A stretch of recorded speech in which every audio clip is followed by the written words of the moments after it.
Commissaire en disant que il y a quand même comment ça s'appelle il y a que un certain nombre de faits dañ ko constaté effectivement gis nañ boobu ñuy wax Serigne Ngoundou te comme il dit Serigne Ngoundou c'est le charlatan du coin loolu lay tekki waaw mais sauf que j'ai l'impression maintenant que c'est Sonko Serigne Ngoundou et c'est Diomaye Koromak parce que Koromak mooy kilifa. waaw. voilà. xam nga moom moo nekkoon Koromak waaw. ma kële suñu mais Serigne Ngoundou tey jii nii Sonko moo nekk di wax rek mais c'est Diomaye qui essaie de prendre.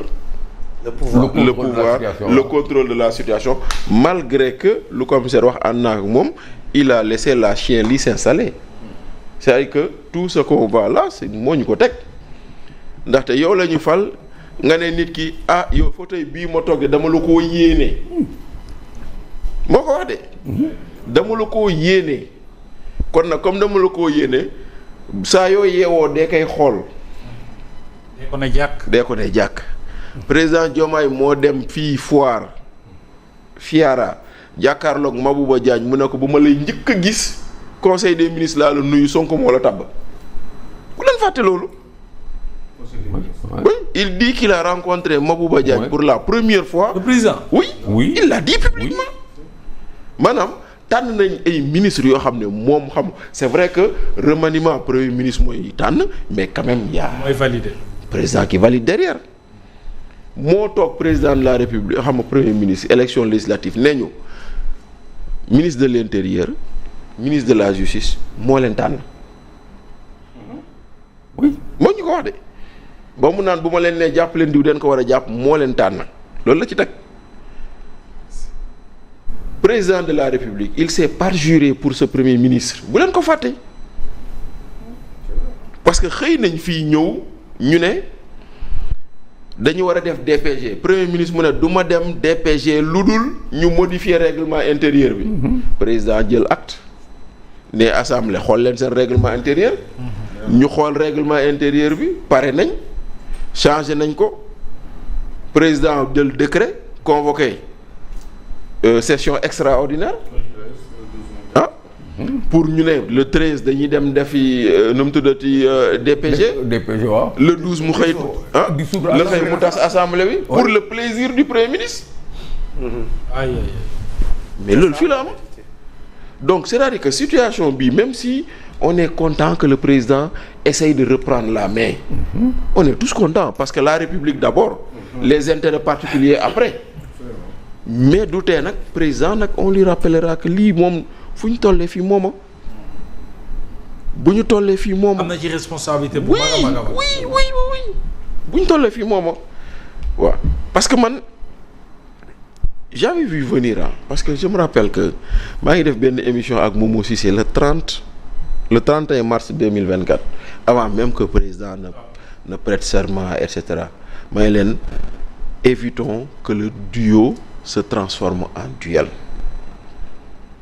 maanaam leen ñaari position moo am soit tu as le pouvoir ou tu as les honneurs.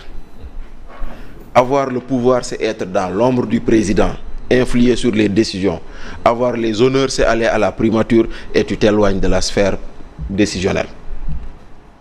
bu si nekk nag am na avantage am na inconvénient. ba may wax loolu noonu nommé guñu kenn te loolu moo nekk di feeñ nii parce que tey jii nii. loolu moo fi am maintenant nag Samba xëyul ba léegi mais Samba la ko teree xëy parce que quelqu'un défie l'autorité du président ndaxte président moo jël décret nit ki war ko contresigner nit ki ne du ma ko contresigner Samba toog këram Moustapha Fall ci continuer di fayeeku kon tey jii nii Ngoundou veut devenir Koromak et Koromak veut devenir Ngoundou loolu mooy li fi xew mooy maanaam y a un jeu de rôle qui a changé moo tax nag tey jii nii loolu bu ñu ko fàtte mukk ci li xew ni te nag lu si des nag ñoom seeni mbiccoo mbaaloo seen biir parti ak seen biir coalition qu'on n'en fasse pas une crise institutionnelle man foofu la sama kàddu jëm qu'on n'en fasse pas une crise institutionnelle. mbir yi bañ a am jeexital ci ni réew mi di doxee. voilà ak surtout contexte bi ñu toll. parce que man je dis que c'est une crise politicienne ce n'est même pas une crise politique parce que d'abord une crise politique c'est des divergences d'orientation d'opinion de changement mais fii lan la est-ce que fii nee nañ orientation bii la du orientation non gisuma fi loolu. moo tax je ne vois pas une crise politique je vois une crise politicienne ndaxte daal nit la koo xam ne il est dans la bouderie Ousmane Sonko est aujourd'hui dans la bouderie il boude maanaam day geddlu non day geddlu non loolu kay non il a un ego surdimensionné c'est même pas question d'orgueil moom il pense que c'est le seul qui existe après lui c'est le déluge c'est ça le problème de Sonko maintenant dans ce problème là Diomaye a avalé tellement de couleuvres parce que bu ñu toogee nit naan la président amul autorité et jox le boo mënul jox ma. c'est grave. ah nga jël sa ay nit taxaw naan président bi waroo fal diw te yow mi di wax waroo fal diw boobu décret bu la fal moo fal diw moom. xanaa déggoo Bara Ndiaye. waaw li mu wax barki dem lu gën a grave. lu gën a justement foofu bëgg naa ñu taxaw ci Bachir. oui c'est-à-dire ces gens-là ñu nekk autour de la mouvance présidentielle. non c'est pas des gens qui sont autour de la mouvance présidentielle. non c'est des gens qui sont autour de Sonko. oui mais. c'est pas la Déthié mi si mouvance bi la mais kaddu yu ñuy wax. waaw jëmale ko ci président quand même. mouvance présidentielle ils peuvent ne pas être d'accord sur des questions politiques mais quand même tout de même le président de la République est le président de tous les Sénégalais. xam nga. non dans leur entendement yenn kaddu yi dafa ñaaw ci président. c'est un figurant. voilà le président véritable de tous les Sénégalais. L'autre l'a dit, Guy Marius Sagna a dit que c'est ce président légitime qui est là. Voilà. Et qui débat bu actuel bi ils ont suffisamment dit de choses pour que tu comprennes que li ñuy bañ mooy que notre président réel taxaw comme président véritable.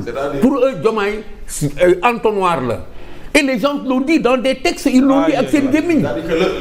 ce qu'il dit là. mais les Sénégalais lambda bi dugg ci lu xaw fal leen nan la war a xalaatee. c'est-à-dire le Sénégalais a été floué. Le Sénégalais lambda il a été floué parce que am na koo xam ne voté lul Diomaye Déthié mii la xam mu ne dama wér Déthié fu mu ne fa lay dem voté am na koo xam ne naan commissaire Keita fu mu ne fa lay dem voté maintenant après ñooñu lañ leen jaayoon loo xam ne dañoo jàppoon ni xëy na loolu moo tax maintenant xam nga tey jii nii ñii nga xam ne dañoo ŋànk yëf yi nekk ci tey suba gannaaw suba dégg naa fu mu toll nii. ñaari moom mooy seen kàddu ñiy topp coow li uf alhamdulilah salaamaaleykum nga dégg ñu ne uf déggoo nañ alhamdulilah amul mais y a déjà une cassure. rien ne sera comme avant. gis nga bant boo ko dammee même boo ko kolee boo ñëwee boo xoolee bant bi di nga gis ni damm na rien ne sera comme avant maintenant ce qui reste nag ñun république ak république lañu soxla. lu taxaw. te la république nag c'est pas Diomaye c'est au-dessus de Diomaye maintenant président de la république moom moo war a incarner loolu. c'est ça. moo war a incarner loolu te j'espère qu'il le fera et j'espère qu'il le fera. d'ailleurs trondoom ñëw na fi. dina président de la république qui est aux États-Unis université Dakar bi maison de l'université la wàcc bëri na ñoo xam ne ñi mu ngi leen doon recevoir ci loolu parce que il va falloir que les gens taxaw. ça am na solo. Amar. Maintenant. waaw c'est l'État qui est debout. c'est l'État qui est debout. Ce n'est plus Diomaye. dafay toll benn moment. commissaire wax na ko mais dafa am fu mu yem. waaw. réew dina toll foo xamante ne maintenant c'est l'État qui est debout. te léegi c'est l'État qui est debout ce n'est plus Diomaye. Et quand l'État est debout Diomaye est derrière. Et l'État c'est un ensemble. boo déggee UMS ne la bind président wax ak moom c'est l'État. mais ñoom nga gis ñu def communiqué am na ñoom bi ñu def communiqué parce que du seen rôle du communiquer mais toll nañ foo xamante ni ci réew mi pour éviter ce dérapage là mu egg à un niveau c'est l'État qui sera debout. C'est comme du temps où Macky était au pouvoir réew mi am fu mu toll ce n'est plus le Macky c'est l'État qui sera debout. L'État qui se met en position. et maintenant fi ñu jëm nii ñoom nañ ko xam ñoom Pastef le premier ministre na ko